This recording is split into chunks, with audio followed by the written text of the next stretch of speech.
तो एक क्वेश्चन बहुत सारा आता है, जैसे कि आप भी ऑटोमेशन और बिजनेस कोच हैं, तो कोचेस फेल हो जाते हैं। आपके नज़रिए में इस क्वेश्चन का क्या आंसर होना चाहिए? तो कोचिंग बिजनेस में ऐसे कौन से प्रोडक्ट हैं जिनको एक पर्सन स्टार्ट कर सकता है अपना माइक्रो नीश फाइंड करने के बाद? तो एक कोर्स क्रिएटर अपने बिजनेस को स्केल कैसे कर सकता है? Hey everyone, welcome to the Saurabh Verma show. आपका स्वागत है। आज हमने इनवाइट करा है मिस्टर शादाब जी को। 5 साल से ज़्यादा एक्सपीरियंस डिजिटल इंडस्ट्री में, करोड़ों का रेवेन्यू बनाने के बाद उन्होंने अपना एक ब्रांड क्रिएट करा है, बीजी फनल। तो कैसा लग रहा है आपको हमारे प्लेटफॉर्म पे आके? Thank you so much Saurabh भाई, अपने प्लेटफॉर्म पर बुलाने के लिए। और आज आपके इस प्लेटफॉर्म पर आके बहुत मज़ा आ रहा है। तो कोचिंग इंडस्ट्री इतनी ज़्यादा बूम कर रही है, ऐसा क्यों? कोचिंग इंडस्ट्री की अगर हम बात करें तो जब से कोविड आया राइट, तो जितने भी ऑफलाइन ट्रेनर्स थे, कोचेस थे, चाहे वो हेल्थ कोच हो या फिर आपके लाइफ कोच हो, जो पहले ऑफलाइन इवेंट करते थे, सारे के सारे शिफ्ट हो गए हैं ऑनलाइन पर राइट। इसमें क्या है, एक तो टाइम सेविंग होती है, इसलिए ये अपने ट्रेंड पर है। दूसरा इसमें होता है कि कोई भी किसी भी कॉर्नर से, चाहे वो इंडिया में हो, नेशनल हो या इंटरनेशनल लेवल, अपने आप को लर्निंग मोड में ले सकता है। तो जैसे कोचिंग इंडस्ट्री बूम कर रही है, इसमें ऑटोमेशन का क्या रोल है? ऑटोमेशन की बात अगर हम इसमें करते हैं तो बहुत सारे कोचेस ऐसे हैं जो पिछले 2 से 3 साल से ऑटोमेशन का यूज़ करके अपनी वर्कशॉप को, अपनी वेबिनार को रन कर रहे हैं राइट। ऑटोमेट करने का बेनिफिट यहाँ पर ये हो जाता है कि मेन चीज़ टाइम सेविंग होती है, यानी कि एक ही प्रोसेस को हम रिपीट ना करके, यानी कि एक ही वेबिनार को बार बार एक ही चीज़ ना सिखा के, हम क्या करते हैं, जो हमारी विनिंग वेबिनार होती है हम उसे रिकॉर्ड कर लेते हैं और ऑटोमेट कर देते हैं। इसमें ज़्यादातर पार्टिसिपेंट्स को पता भी नहीं चलता है कि वेबिनार ऑटोमेट पे चल रही है, वर्कशॉप ऑटोमेट पे चल रही है, या फिर कंप्लीट इवेंट भी लोग ऑटोमेट मोड पे ले जाते हैं। तो ये जो वेबिनार सिस्टम है, क्या इससे रिकरिंग रेवेन्यू क्रिएट करना पॉसिबल है? हाँ, इससे बिल्कुल पॉसिबल है राइट। पॉसिबल की अगर हम इसमें बात करें, बिल्कुल वेबिनार को रिकरिंग मोड पर प्रॉफिट में लेकर आना पॉसिबल है। इसमें हमें क्या करना होगा, सिंपली अपना एक प्लेटफॉर्म पर, जिस भी प्लेटफॉर्म को हम यूज़ कर रहे हैं, उस पर अपने प्रोडक्ट या सर्विस को, जो भी हम प्रोडक्ट या सर्विस प्रोवाइड कर रहे हैं, उसे हमें बार बार लोगों के पास दिखाना होगा, तो ये रिकरिंग मोड पर चला जाएगा। जैसे हमने सुना होगा कि जो चीज़ ज़्यादा दिखती है वो ज़्यादा दिखती है, तो वेबिनार को रिकरिंग मोड मतलब कि हमें ज़्यादा दिखाना है और ज़्यादा कमाना है। तो किसी को अगर कोचिंग बिजनेस स्टार्ट करना हो तो कैसे स्टार्ट करेगा? तो कोचिंग बिजनेस स्टार्ट करने के लिए सबसे पहले आपके पास एक स्किल होना ज़रूरी है राइट। आपको ये पता होना चाहिए कि आप किस चीज़ में एक्सपर्ट हैं। ज़्यादातर लोग कुछ चीज़ें सीखते हैं और उसके बाद अपना स्टार्ट कर देते हैं, जबकि उससे ट्रांसफॉर्मेशन की इतनी उम्मीद नहीं होती है। जब भी आप कोचिंग बिजनेस स्टार्ट करना चाह रहे हैं तो सबसे पहला स्टेप होता है कि आप अपने माइक्रो नीश को पहचानें कि किस फील्ड में आप कोचिंग देना चाह रहे हैं। तभी लोगों की लाइफ में ट्रांसफॉर्मेशन आएगा और वो आपको as a coach, as a coaching business में आप ग्रो कर सकते हैं। तो कोचिंग बिजनेस में ऐसे कौन से प्रोडक्ट हैं जिनको एक पर्सन स्टार्ट कर सकता है अपना माइक्रो नीश फाइंड करने के बाद? राइट। तो अगर प्रोडक्ट की बात करें तो ज़्यादातर जो कोचिंग बिजनेस होता है सर्विस बेस्ड बिजनेस होता है राइट। इसमें सिर्फ हम ट्रांसफॉर्मेशन लाते हैं, इसमें प्रोडक्ट बहुत कम होते हैं। प्रोडक्ट होता है ज़्यादातर कोर्सेज, इसमें प्रोडक्ट होते हैं, वेबिनार्स होते हैं, इवेंट्स होते हैं, ये इस तरह के प्रोडक्ट इसमें होते हैं। वैसे कोई फिजिकल प्रोडक्ट की इसमें उम्मीद नहीं होती है। क्या कोचिंग में सर्विसेज भी डाल सकते हैं? हाँ बिल्कुल, हम कोचिंग में सर्विसेज डाल सकते हैं। तो अगर किसी को प्रोडक्ट क्रिएट करना अपना, तो वो एक पर्टिकुलर प्रोडक्ट कैसे क्रिएट करेगा? राइट। तो प्रोडक्ट क्रिएट करने की बात करें, अगर हम डिजिटल प्रोडक्ट की बात करें तो डिजिटल प्रोडक्ट में जैसे हमने बात की, ई बुक्स हो गई राइट, कोर्सेस हो गए, मॉड्यूल्स हो गए, तो इनमें हम पहले अपने माइक्रो नीश के अंदर राइट, जैसे लाइक कि मैं हेल्थ कोच हूँ और हेल्थ कोच में मल्टीपल फील्ड होते हैं। जैसे लाइक कि हमें वेट लूज़ करना है राइट, हमें अपनी हेल्थ को ग्रो करना है, या फिर हमें कोई किसी डिजीज़ को ख़त्म करना है। तो इसमें हमें पहले क्या करना होगा, इसके प्रॉब्लम को पहचान के उसका सॉल्यूशन देना होगा। तो इस तरीके से एक डिजिटल प्रोडक्ट कोर्स के फॉर्मेट में रेडी हो जाएगा राइट। तो फिर उसे हम 2 डे वेबिनार, 3 डे वेबिनार या फिर रिकॉर्डेड कोर्स में एज अ डिजिटल प्रोडक्ट बना सकते हैं। तो किसी को अगर डिजिटल प्रोडक्ट या कोर्स सिस्टम सेल करना है तो उसकी बेसिक नेसेसिटीज़ क्या होंगी, क्या क्या चीज़ों की रिक्वायरमेंट होगी उसको? तो अगर किसी को कोर्स सेल करना है, अगर हम इसकी बात करते हैं तो कोर्स सेल करने के लिए ज़्यादातर लोग पहले जैसे ऑफलाइन होते थे, राइट, पर हम कोचिंग, ऑनलाइन कोचिंग बिजनेस की बात कर रहे हैं। तो इसमें क्या होता है कि आपको किसी प्लेटफॉर्म के थ्रू अपनी ऑडियंस के पास पहुंचना होता है। जैसे लोग वेबिनार के थ्रू पहुंचते हैं, राइट, लोग ई बुक के थ्रू पूछते हैं, कोई लीड मैग्नेट लगा देते हैं, फेसबुक ऐड लगा देते हैं, कुछ लोग ग्रुप्स में डायरेक्टली मैसेज करते हैं, उसके थ्रू अपने प्रोडक्ट को सेल करते हैं। लेकिन जो बेस्ट तरीका है वो क्या है कि आप एक सिस्टमेटिक वे बनाएं, उससे अपने प्रोडक्ट को सेल करें। ठीक है, तो एक सिस्टमैटिक फ्लो बनाने के लिए किन किन चीज़ों की रिक्वायरमेंट हो सकती है? अगर हमें मार्केटिंग करनी है, हमें नर्चरिंग करनी है, फॉलोअप करना है, उसके लिए ओके, तो बहुत सारे टूल्स ऐसे हैं जो आपको आपके बिजनेस को एक सिंगल प्लेटफॉर्म पर ले आते हैं और सिंगल प्लेटफॉर्म पे आप अपनी वेबसाइट बिल्ड कर सकते हैं, क्योंकि उससे आपकी विजिबिलिटी बढ़ती है, राइट। आप अपने कोर्स होस्ट कर सकते हैं जिससे कि आपके कोर्स को कोई चोरी ना करे। बेसिकली हमें क्या होता है, हम जितने भी कोचेस होते हैं ये एक बहुत ज़्यादा हार्ड वर्क करके अपने कोर्स को क्रिएट करते हैं। तो ये भी ख्याल रखना होता है कि कोई हमारे कोर्स को चोरी ना करे, कॉपी करके सेल ना करे, पायरेसी ना करे, राइट। फिर हमें मार्केटिंग के लिए, नर्चरिंग के लिए ईमेल सीक्वेंस लगाना होता है, व्हाट्सअप की मार्केटिंग है, व्हाट्सअप मार्केटिंग करनी होती है। जैसे कि हमारा टूल है वो कॉम्बो डेडली है, बीजी फनल, राइट, जो completely all in one system आता है, जो कोचेस के लिए एक सिंगल प्लेटफॉर्म है, जो मार्केटिंग मैनेजमेंट भी कर सकता है, मार्केटिंग भी कर सकता है और स्केल करने में भी हेल्प कर सकता है। तो एक कोर्स क्रिएटर अपने बिजनेस को स्केल कैसे कर सकता है? राइट, तो कोर्स क्रिएटर को अगर अपना स्केल बिजनेस करना है तो सबसे बेहतर तरीका है कि वो अपने बिजनेस को ऑटोमेट करे, राइट। जितना भी वो टास्क, जितने भी उसके टास्क हैं जिन्हें वो मैनुअल तरीके से कर रहा है, जैसे लाइक कि मैनुअल फॉलोअप कर रहे हैं, मैनुअल ईमेल्स भेज रहे हैं, उसे जितना ज़्यादा ऑटोमेट किया जाएगा उतना ही ज़्यादा वो स्केल होगा। यहाँ तक कि वेबिनार तक को भी ऑटोमेट किया जा सकता है। और ये जो सारे टूल्स होते हैं, अगर हम इनकी कंबाइंड कॉस्ट चेक करें तो समवॉट 2 से 3 लाख रुपए के आसपास इसकी कॉस्ट आती है। बिल्कुल, ठीक है, तो सबके लिए इस कॉस्ट को अफोर्ड करना आई डोंट थिंक कि पॉसिबल होता है एक स्टार्टिंग के लेवल पे। देखिए, जब भी कोई कोचिंग बिजनेस स्टार्ट करता है तो उसका बजट इतना नहीं होता है, लेकिन मल्टीपल एजेंसी ऐसी हैं कि जो शुरू में बताते हैं कि हम आपके कोचिंग बिजनेस को सेटअप कर देंगे, राइट।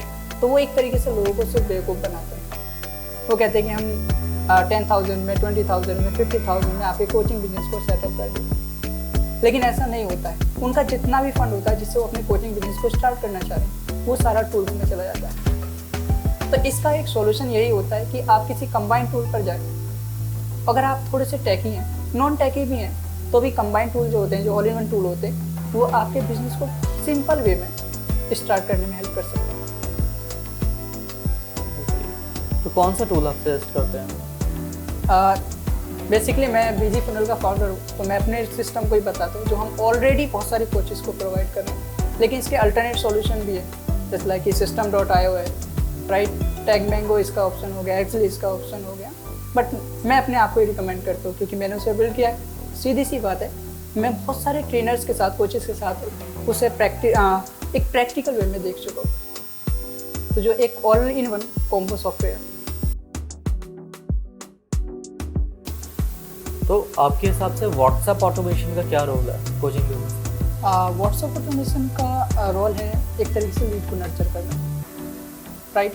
बहुत सारे लीड जो है वो आपकी वेस्ट हो जाती है क्योंकि उन्हें इंस्टेंटली रेस्पॉन्स नहीं मिलता। जैसे लाइक कि किसी ने कोई आपकी वेबसाइट पर आया, किसी वेबिनार के लिए रजिस्ट्रेशन, तो इंस्टेंटली अगर उन्हें कुछ नहीं मिलेगा तो वो लीड आपकी एक तरीके से वेस्ट हो जाएगी। तो ऑटोमेट करने के लिए, लीड नर्चर को ऑटोमेट करने के लिए हम व्हाट्सएप ऑटोमेशन का यूज़ करते हैं, राइट। मैनुअल टास्क बच जाता है, हमारे जो जितने भी फॉलोअप होते हैं, रिमाइंडर्स होते हैं, वो मैनुअल प्रोसेस में डिले हो जाते हैं।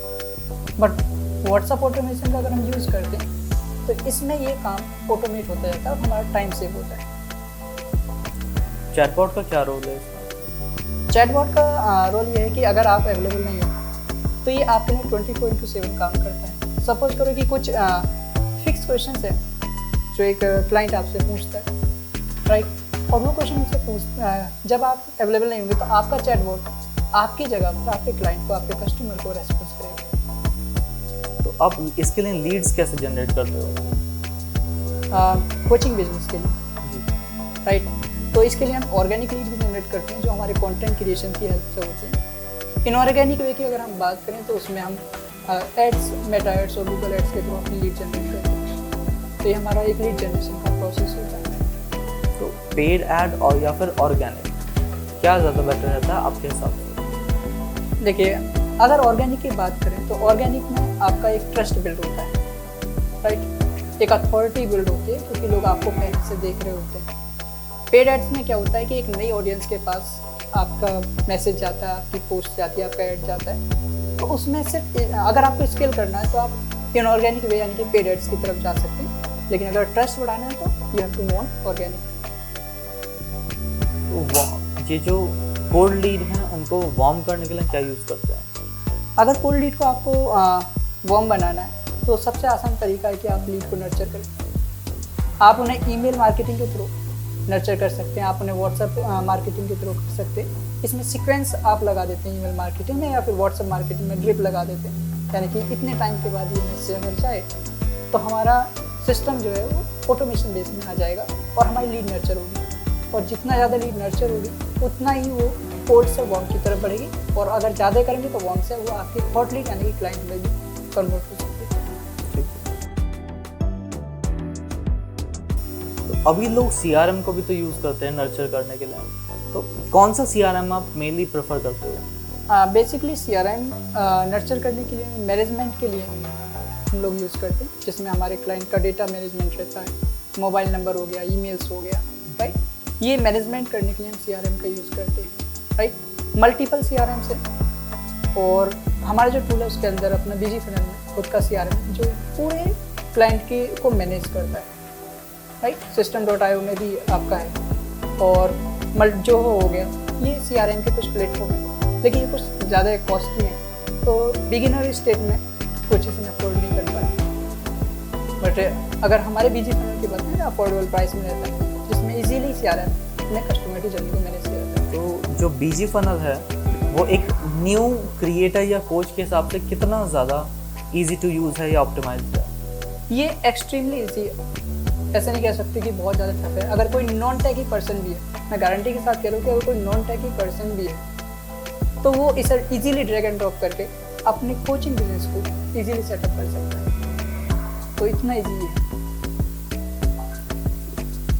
आपको मेजरली क्या क्या प्रॉब्लम्स आई हैं या फिर अड़चने आई हैं अपने बिजनेस में स्टार्ट करते हुए या ग्रो करते हुए?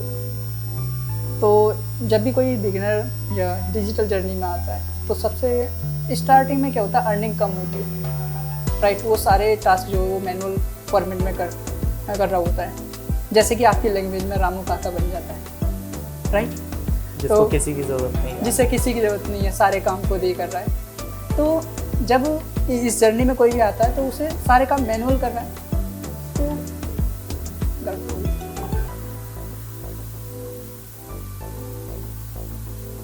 तो सबसे ज़्यादा जो अड़चन इसमें आती हैं कोचिंग जर्नी में वो ये होती हैं कि सिस्टम को ऑटोमेट नहीं हो पाता है, सब कुछ मैनुअल प्रोसेस होता है। तो मुझे जो अड़चन आई वो थी कि जब मैंने ऑटोमेट करना शुरू करा तो फाइनेंशियली इतना स्ट्रॉन्ग नहीं था मैं उस टाइम पर, क्योंकि अर्निंग कम थी। तो टूल्स के साथ में बजट को लेकर थोड़ा सा मुझे अड़चने आई। ओके, तो इसको कैसे ठीक करा आपने? इसको ठीक करने का ये हुआ कि मैंने अपने कस्टमर को बढ़ाया, यानी कि मैंने अपनी ऑर्गेनिक मार्केटिंग पे थोड़ा काम किया, कस्टमर बढ़े तो मेरा रेवेन्यू जनरेट हुआ, फिर मैंने टूल्स को बाय करके फिर ऑटोमेट करना शुरू करा। तो बट कस्टमर हम एक तो पर मंथ यूज़ करते हैं, जो हमारे पर मंथ कस्टमर आ जाते हैं, उसके बाद फिर हम न्यू जनरेट करते हैं, ठीक है। तो आपने अपने कस्टमर का रिटेंशन रेट कैसे रखा? रिटेंशन को अगर मैनेज करना है तो सबसे ज़्यादा ज़रूरी होता है कि आप अपने कस्टमर को रेगुलर वैल्यू दें, राइट। अगर आप अपने कस्टमर को रेगुलर वैल्यू दे रहे हैं और उनकी प्रॉब्लम को सॉल्व कर रहे हैं या अच्छे तरीके से सपोर्ट कर रहे हैं तो रिटेंशन आपका ठीक रहेगा, आपके कस्टमर आपको छोड़कर नहीं जाएंगे। अगर आप ऐसा नहीं कर रहे हैं, प्रॉपर तरीके से वैल्यू नहीं दे रहे हैं, तो आपको हर मंथ नए कस्टमर ढूंढने पड़ेंगे और आप इतने कस्टमर कहाँ से लाएंगे। तो बेस्ट होता है कि अगर आपको रिकरिंग रेवेन्यू जनरेट करना है तो आपको अपना रिटेंशन रेट को मैनेज करना है और कस्टमर को ज़्यादा से ज़्यादा वैल्यू प्रोवाइड करनी है। तो अगर किसी कोच को प्रोडक्टिव होना है तो उसका आप क्या सलाह देंगे? अगर प्रोडक्टिव होना तो सबसे बेहतर ये कि वो अपने बिजनेस को ऑटोमेट करे, राइट। ऑटोमेट करेगा तो टाइम मैनेजमेंट भी इसके अंदर आ जाएगा, राइट। जो उसका रिपीटेड टास्क में टाइम कंज्यूम हो रहा है वो बच जाएगा, तो ज़्यादा प्रोडक्टिव हो पाएगा और वो अपने स्किल्स पर यानी कि नए नए आइडिया देख पाएगा कि एक्चुअल में उसे अपने कोचिंग बिजनेस में या फिर अपने क्लाइंट कस्टमर जो स्टूडेंट्स हैं उनकी लाइफ में क्या ट्रांसफॉर्मेशन दिखाना है। तो automation is the best way to become a productive person. Ideas तो तभी आते हैं जब माइंड ब्लैंक होता है, तभी बेटर आइडियाज़ आ पाते हैं। हाँ, ये है, माइंड ब्लैंक होता है तो माइंड ब्लैंक करने के लिए आपको खुद को थोड़ा सा टाइम देना ज़रूरी है और टाइम आप तभी देंगे जब आप ऑटोमेट होंगे। तो ऐसे कौन कौन से टास्क हैं जो ऑटोमेट होने चाहिए आपके हिसाब से? जस्ट लाइक कि रिमाइंडर्स हो सकते हैं, हमें सेशन के रिमाइंडर दे सकते होते हैं, ये ऑटोमेट हो सकते हैं। फॉलो अप जो होते हैं वो ऑटोमेट हो सकते हैं, राइट। और वेबिनार ऑटोमेट हो सकते हैं। अगर आप बहुत अच्छे वेबिनार कर रहे हैं तो आप अपने वेबिनार को ऑटोमेट कर सकते हैं, लेकिन इनिशियल फेज में अगर आप ऑटोमेट करना चाह रहे हैं तो वो थोड़ा सा गड़बड़ हो सकती है, चांसेस हैं कि गड़बड़ हो जाए। तो ये कुछ टास्क हैं जो हम रिपीटेड प्रोसेस को ऑटोमेट कर सकते हैं। तो क्या 2025 में सबको एक डिजिटल क्रिएटर या कोच बनना चाहिए? कोच बनना तब चाहिए जब आप उसमें एक्सपर्ट हों। ऐसा नहीं है कि आप ट्रेंड को देख रहे हैं और कोचिंग जर्नी में आप आके कहने लगे हम कोच हैं, राइट। आपके पास उतनी स्किल्स उतनी एक्सपर्टीज होनी चाहिए कि आप किसी प्रॉब्लम का सॉल्यूशन प्रोवाइड कर सकें। अगर आप ऐसा कर रहे हैं तो ट्रेंड के हिसाब से आप कोच बन सकते हैं। अगर आप ऐसा नहीं कर रहे हैं और ट्रेंड को देखकर कोच बन रहे हैं तो ये बनना दूसरों की लाइफ में ट्रांसफॉर्मेशन ना लाना बेकार है।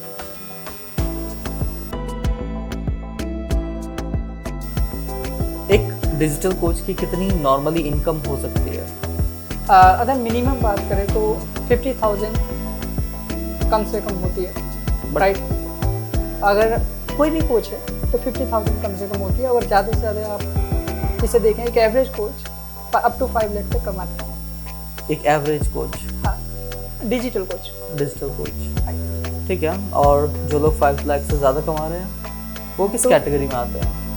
या तो उनके पास कोई रिकरिंग रेवेन्यू सिस्टम है जिसके थ्रू वो अपना स्केल कर रहे हैं, या उनका खुद का कोई सॉफ्टवेयर है जिसके थ्रू वो स्केल कर रहे हैं, या फिर उनके पास एक टीम को उन्होंने इस तरीके से बिल्ड किया है कि उनकी टीम बैकएंड में काम कर रही है और वो सिर्फ अपने प्रोडक्ट या सर्विस को promote. Recurring revenue system basically लोग सब्सक्रिप्शन मॉडल से कमा रहे हैं। सब्सक्रिप्शन मॉडल से कमा रहे हैं। क्यों?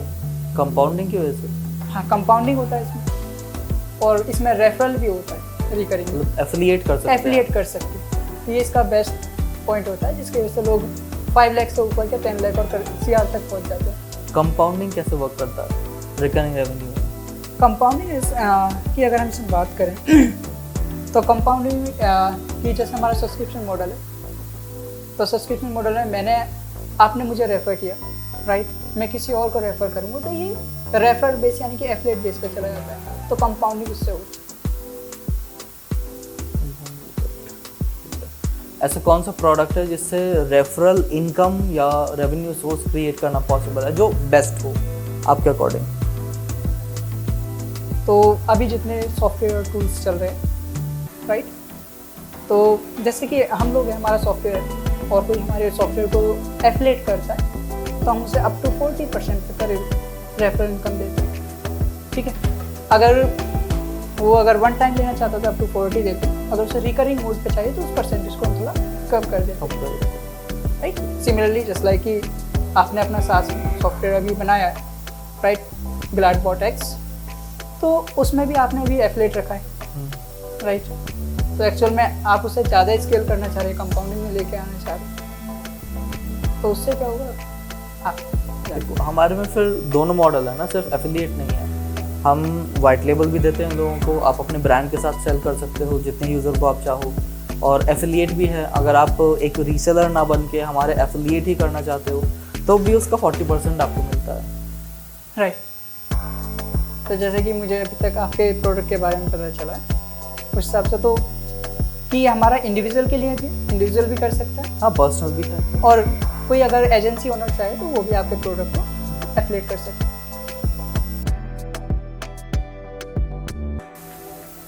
तो एक क्वेश्चन बहुत सारा आता है, जैसे कि आप ही ऑटोमेशन और बिजनेस कोच हैं, तो कोचेस फेल हो जाते हैं, आपके नज़रिए में इस क्वेश्चन का क्या आंसर होना चाहिए? बहुत सारे रीजंस हो सकते हैं, जैसे लैक ऑफ क्लैरिटी हो गया, लैक ऑफ रोड मैप हो गया, मेंटोरशिप बहुत लैक होती है लोगों को। क्योंकि अब देखो, अगर कोई हिट एंड ट्रायल मेथड कर रहा है तो मैक्सिमम 2-3 साल कर सकता है, 2-3 साल के बाद उसको या तो किसी की हेल्प लेनी पड़ती है। Right. जो लोग मेंटोरशिप लेते हैं या जो लोग किसी ऑलरेडी सक्सेसफुल पर्सन के अंडर में काम करते हैं, हार्डली दैट 2 years की जर्नी वो 2 months में कंप्लीट कर लेते हैं, बिकॉज समबडी नो, उसे पता है कि उसने अभी तक क्या करा है। गलतियों से जो इंसान सीखता है वो सेम चीज़ बता सकता है कि क्या रिपीट नहीं करना है। राइट। तो एक तो ये हो गया कि कोचेस फेल क्यों होते हैं, और दूसरा ये कि कोचेस को क्लियरिटी क्यों नहीं होती। किस तरह की क्लियरिटी की आप बात कर रहे हैं? बहुत सारी क्लैरिटी हो सकती हैं, जैसे कि नीश की क्लैरिटी नहीं होती कि मेरा मास्टर नीश क्या है, मैं किस में ज़्यादा अच्छा परफॉर्म कर सकता हूँ। मार्केट की रिक्वायरमेंट क्या है कि मैं मार्केट में क्या सेल कर सकता हूँ, मेरा खुद का हीरो प्रोडक्ट क्या है, कस्टमर्स की क्या रिक्वायरमेंट है। आधे से ज़्यादा लोग तो इसी चीज़ में अटके हुए हैं कि जो हम सेल कर रहे हैं that is the requirement of people, ठीक है, बट एक्चुअली में वो रिक्वायरमेंट है ही नहीं। एंटायर यूनिवर्स में सिर्फ 2 टाइप के प्रोडक्ट हो सकते हैं, प्रॉब्लम सॉल्विंग और प्लेजर गिविंग, ठीक है। या तो प्रॉब्लम सॉल्विंग में चले जाओ, पैसा बनाना है तो, ठीक है, but that is not clear with the people. तो इसका मतलब ये हुआ कि लोग प्रॉब्लम सॉल्विंग से ज़्यादा कम ध्यान देते हैं और ये देखते हैं कि मैं जो कर रहा हूँ वो ज़्यादा बेस्ट है। एग्जैक्टली। तो इसमें कोचेस फेल हो जाते हैं। यही तो बहुत बड़ी प्रॉब्लम है। जो लोग आपके पास भी आते होंगे उनकी भी सेम प्रॉब्लम होती होगी कि मुझे सेल्स नहीं आ रही है, मुझे कन्वर्जन नहीं आ रहा है, रेवेन्यू नहीं आ रहा है। उसका रीज़न क्या है? उसका सेम ही तो रीज़न है ना कि उनको क्लैरिटी नहीं है कि मार्केट में सेल क्या करना है। देखो, परफेक्ट प्रोडक्ट है, मार्केट में सेल होगा, no matter what the condition is. Demand है तो मार्केट में सेल होगा, अच्छा प्रोडक्ट है तो मार्केट में सेल होगा। अगर ये फैक्टर्स ही नहीं है तो फिर आप क्या जवाब दोगे उनको? कुछ तो देना पड़ेगा ना। आप क्या बताते हो उनको? मोस्टली इसमें ये होता है कि कोचेस का अगर प्रोडक्ट क्लियर नहीं है, सर्विस क्लियर नहीं है, तो हम लोग करते हैं कि पहले आप अपने इस पर फोकस करें कि आप किस तरह की प्रॉब्लम सॉल्व करेंगे, या फिर आप अपनी ऑडियंस को सिलेक्ट करें। राइट। जैसे कि बहुत सारे लोग बिजनेस कोचिंग करते हैं, तो बिजनेस कोचिंग किस पर्पज़ के लिए कर रहे हैं? कोचेस के लिए कर रहे हैं, ट्रेनर्स के लिए कर रहे हैं। कोचेस और ट्रेनर्स सेम नहीं आ जाते हैं। रियल इस्टेट में हेल्प कर रहे हैं, किसी IT सेक्टर में हेल्प कर रहे हैं। इसलिए कि अगर हम लोग बिजनेस कोचिंग करते हैं डिजिटल कोच, तो हम सिर्फ कोचेस को हेल्प करते हैं, चाहे वो किसी भी तरह के कोच हो। तो हम क्या करते हैं, पहले उनकी ऑडियंस को फाइंड करते हैं।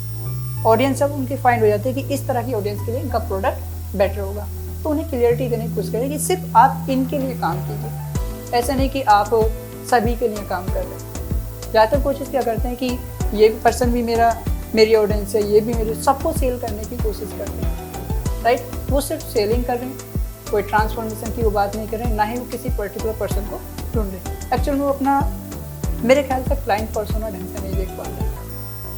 हाँ, अगर क्लाइंट पे कैपेसिटी नहीं रखता है तो फिर वो कन्वर्ट नहीं होगा, ठीक है। अगर क्लाइंट सेम नीश का नहीं है या फिर हम उसकी हेल्प नहीं कर सकते तो भी वो कन्वर्ट नहीं होगा।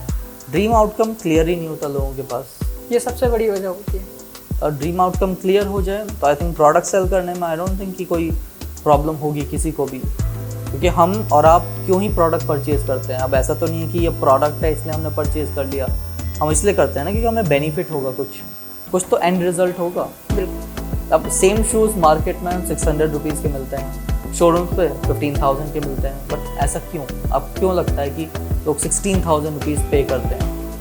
नहीं, वो उस तरह का कंफर्ट, उस तरह की नीड है सामने वाले पर्सन की, जिसकी वजह से वो एक नॉर्मल शूज़ ना लेके एक बेहतरीन शूज़ को खरीदने की कोशिश करते हैं, क्योंकि उनको एंड में या तो ब्रांड वैल्यू मिल रही है, ब्रांड वैल्यू मिल रही है, ठीक है। अब क्वालिटी तो सेम मेंटेन कर सकता है, कोई भी ब्रांड कर सकता है, ठीक है। अब उनको ब्रांड वैल्यू मिल रही है, ब्रांडीनेस मिल रही है, तो वो उस तरफ जा रहे हैं, ट्रस्ट मिल रहा है। कुछ लोग इसे इमोशनली तरीके से भी देखते हैं। प्रोडक्ट या सर्विस बाय करने से पहले लोग बहुत लॉजिकली बहुत कम सोचते हैं। राइट। ज़्यादातर लोग इसे इमोशनली तरीके से सोचते हैं, मेरा मानना ये है। राइट। जैसे कि बहुत सारे मोबाइल फ़ोन्स हैं इसका मैं एग्जांपल अगर ऐसे दूँ, बहुत सारे मोबाइल फ़ोन हैं जो बेहतर फीचर देते हैं, आईफोन से भी ज़्यादा बेहतर फीचर दे रहे हैं, लेकिन फिर भी लोग आईफोन एप्पल की तरफ जाते हैं क्योंकि उसकी जो लग्जरी लाइफ स्टाइल है लोग उसकी तरफ को ज़्यादा भागते हैं, ऐसा मेरा मानना है। आप इस बारे में क्या कहते हैं? हाँ देखो, बड़े ब्रांड्स हैं, हम बड़े ब्रांड्स को इसीलिए ले रहे हैं ना क्योंकि हमें लाइफस्टाइल मिल रहा है और हमें लाइफस्टाइल ऑफर कर रहे हैं। अब सेम चीज़ हम कम कॉस्ट में भी परचेज़ कर सकते थे। उन्होंने अपना ड्रीम आउटकम क्लियर कर दिया कि अगर आप मुझसे परचेज़ करोगे तो आपको ये मिलेगा, ठीक है, आपको रिस्पेक्ट मिलेगी, लोग आपको अलग नज़रिए से देखेंगे। तो जो आप जिस भी प्रोडक्ट को सेल करना चाहते हो उसका अगर ड्रीम आउटकम क्लियर है, आप कुछ भी सेल कर सकते हो। तो शादाब जी, आप दिन में कितने घंटे काम करते हैं? मैं दिन में 4 से 5 घंटे काम करता हूँ। और आप सबसे ज़्यादा टाइम और एफर्ट्स किस में इन्वेस्ट करते हैं? मैं सबसे ज़्यादा टाइम और एफर्ट जो लगाता हूँ वो टूल्स में और लर्निंग में लगाता हूँ क्योंकि ये मुझे रिकरिंग रेवेन्यू जनरेट करने में हेल्प करते हैं। तो अभी आप सिर्फ सॉफ्टवेयर ही सेल करते हैं, मतलब टूल ही देते हैं, या मेंटोरशिप भी देते हैं? नहीं, कुछ ऐसे होते हैं जो इंटरमीडिएट लेवल पर कोचेस होते हैं, उन्हें सिर्फ हम टूल्स देते हैं क्योंकि वो मैनेज करना जानते हैं, और जो बिगिनर कोचेस होते हैं उन्हें हम टूल्स और मेंटरशिप दोनों देते हैं जिससे कि वो अपने कोचिंग बिजनेस को स्टेबल कर पाएँ। तो अगर किसी को आपसे कनेक्ट करना हो तो वो कैसे कनेक्ट करेंगे? तो बेसिकली अगर किसी को कनेक्ट करना है तो वो हमारे इंस्टाग्राम पे जा सकता है या फिर डायरेक्टली गूगल पे जा सकता है, और गूगल पे नाम लिखेगा तो शादाब अली नाम लिखेगा तो सीधा वेबसाइट, इंस्टाग्राम और लिंक्डइन पेज खुल जाएंगे। और इसके अलावा आपके डिस्क्रिप्शन में हमारी लिंक मिलेगी जहाँ से लोग रीच आउट कर सकते हैं। थैंक यू मिस्टर शादाब जी। आपको कैसा लगा इस प्लेटफॉर्म पे आके? Most welcome Saurabh ji. और इस प्लेटफॉर्म पे आने के बाद बहुत मज़ा आया और एक अच्छा पॉडकास्ट रहा आपके साथ, अच्छा discussion. Thank you. That's great. तो thank you everyone for watching the Saurabh Verma show. ठीक है, नेक्स्ट वीक जो हमारे पास गेस्ट आने वाले हैं, they are gonna be the best one you have ever seen. Okay, as क्योंकि ये 2025 नंबर्स का साल है, एस्ट्रो का साल है। Okay, it's gonna be the most secret system जो आपको मिलने वाला है, पॉडकास्ट में मिलने वाला है। अगर आप भी मेरे साथ पॉडकास्ट करना चाहते हैं तो आप नीचे डिस्क्रिप्शन में दिए हुए नंबर पर कॉन्टैक्ट कर सकते हैं, मेरी टीम आपको कनेक्ट कर लेगी। Have a great day, bye bye.